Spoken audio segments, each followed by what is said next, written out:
Coach, you shuffled the lineup a bit tonight. I guess the first question is Corey didn't see action until late in the game. Well, again, I had a meeting with Corey this morning and talked to him about just giving him a blow, just giving him a mental blow.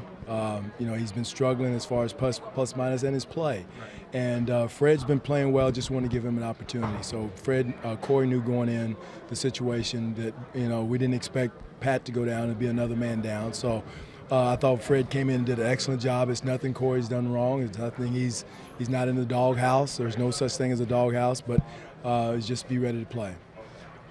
The game sort of got away from you again in the third quarter, right at the start of the second half. You couldn't get the offense at any kind of flow. No, you can't score 12 points in the third quarter and beat any team in the NBA. I mean, we didn't come out with guns a-blazing in the third quarter. We were flat. And so, that's what set the tone in the second half was the start of the third quarter, and usually does when you don't come out and compete like that and not compete, but just execute offensively.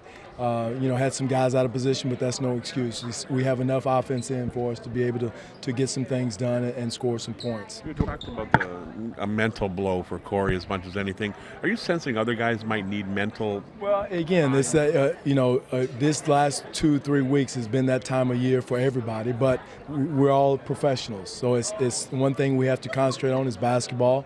Again, it's trite, but I thought our guys competed, except in the third quarter.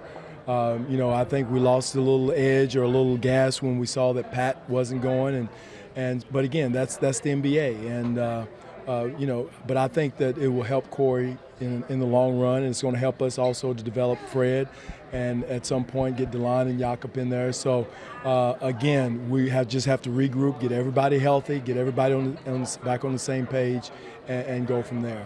How much solace do you take from the third quarter when you hold them to 9 of 24, and even though you score only 12 points here, you're still kind of in the game? We were in the game, and that's the thing about it. We're playing in all these games well enough to win. Again, our margin for error is very small.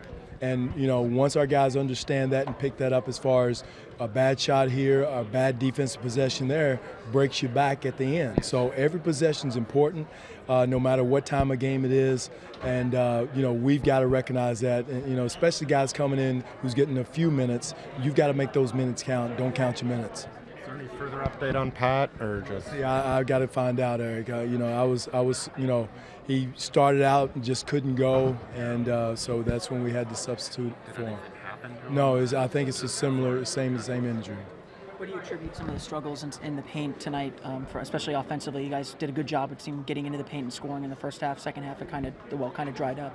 Well, I thought they did a good job of really crowding the paint, forcing us to shoot outside shots. We was missing some shots. We had some good looks. Kyle is not always going to go 2 for 11 from 3. That has something to do with it. But they did a better job in the second half of really clogging the paint.